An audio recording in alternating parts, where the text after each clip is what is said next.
ആഴക്കടൽ കാഴ്ചകളും കൗതുകമുണർത്തുന്ന അറിവുകളുമായി CMFRIയുടെ open house പ്രദർശനം കൊച്ചിയിൽ നടന്നു. 79ാം സ്ഥാപക ദിനാഘോഷത്തിന്റെ ഭാഗമായിട്ടായിരുന്നു പ്രദർശനം. തിമിംഗലത്തിന്റെ അസ്ഥികൂടം പ്രദർശനത്തിലെ ശ്രദ്ധാകേന്ദ്രമായിരുന്നു.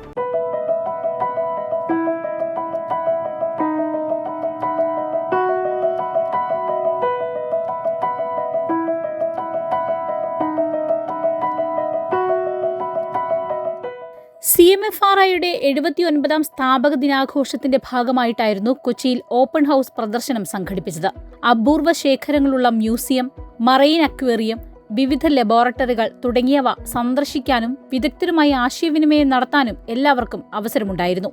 കടലിലെ അപൂർവ മത്സ്യങ്ങൾ, ചെടികൾ, പായലുകൾ, മത്സ്യബന്ധനത്തിനായി ഉപയോഗിക്കുന്ന പരമ്പരാഗത ഉപകരണങ്ങൾ, ആധുനിക സംവിധാനങ്ങളെല്ലാം പ്രദർശനത്തിന്റെ ഭാഗമായിരുന്നു. ചരക്കുകപ്പൽ അപകടത്തിൽപ്പെട്ടാൽ സമുദ്രത്തിലേക്ക് എത്തുന്ന എണ്ണ നിയന്ത്രിക്കുന്നതിനായി ഉപയോഗിക്കുന്ന ശാസ്ത്രീയ സംവിധാനം പ്രദർശനം കാണാനെത്തിയ സ്കൂൾ വിദ്യാർത്ഥികൾ വേഗത്തിൽ തിരിച്ചറിഞ്ഞു. ഈ അടുത്തൊരു സംഭവം അതാണ് അതിനെ പറ്റി ചെയ്തേക്കണേ. ഓയിലിൻ്റെ സ്പ്രെഡിങ് കുറയ്ക്കാൻ വേണ്ടിയിട്ട് അല്ലെങ്കിൽ പ്രിവെൻറ്റ് ചെയ്യാനായിട്ട് നമ്മൾ ബൂം ഫെൻസിങ് കൊടുത്തിട്ട് ഓയിലിനെ അതിൻ്റെ ഉള്ളിൽ തന്നെ കണ്ടെയ്ൻ ചെയ്തു. സോ ദാറ്റ് അത് മിറ്റിഗേറ്റ് ചെയ്യാനായിട്ട് പിന്നീട് ആ ഒരു ഓയിൽ നമുക്ക് റിമൂവ് ചെയ്യാനായിട്ട് എളുപ്പമായിരിക്കും. അപ്പോൾ അതിന് വേണ്ടിയിട്ട് യൂസ് ചെയ്യുന്നതാണ് ഈ ഒരു ബൂം ഫെൻസിങ് എന്ന് പറയുന്ന ഫെസിലിറ്റി. എല്ലായിടത്തും ഇതാണ് ചെയ്യുന്നത്.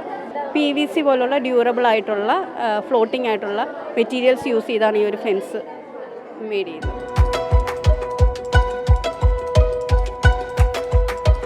തിമിംഗലത്തിന്റെ അസ്ഥികൂടമായിരുന്നു പ്രദർശനത്തിലെ ഏറ്റവും ആകർഷകമായ കാഴ്ച.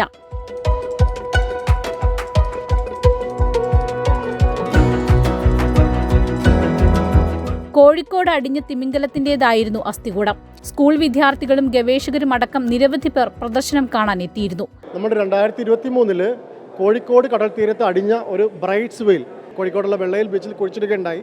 അത് ഒരു വർഷത്തിന് ശേഷം MOFCC മിനിസ്ട്രിയുടെ പെർമിഷനോട് കൂടി ആ വെയിലിൻ്റെ സ്കെലഡൻ നമ്മൾ തിരിച്ച് എക്സ്കവേറ്റ് ചെയ്തു. ഞങ്ങളുടെ ഒരു ആർട്ടിസ്റ്റിൻ്റെ സഹായത്തോടു കൂടി, ആർട്ടിസ്റ്റിൻ്റെ പേര് ജിജി സാം എന്നാണ്, പത്തനംതിട്ടക്കാരനാണ്. അങ്ങനെ അസംബിൾ ചെയ്ത ഒരു വെയിൽ സ്കെലട്ടനാണ് ഇരിക്കുന്നത്.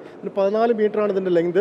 ബ്രൈറ്റ്സ് വെയിലിൻ്റെ ഇന്ത്യയിലെ 2ാമത്തെ സ്പെസിമെനാണ് സ്കെലട്ടൻ വെച്ചേക്കുന്നത്. കടലിലെ ജൈവ വൈവിധ്യങ്ങളും CMFRI നടത്തിവരുന്ന ഗവേഷണ പഠനങ്ങളും പൊതുജനങ്ങളെ പരിചയപ്പെടുത്തുന്നതായിരുന്നു പ്രദർശനം. കാർഷികാനുബന്ധ മേഖലകളിലെ ഉന്നത പഠനം, തൊഴിൽ സാധ്യതകൾ എന്നിവയ്ക്കായി പ്രത്യേക സെഷനും പരിപാടിയുടെ ഭാഗമായി നടന്നു. അമൃത ന്യൂസ്, കൊച്ചി.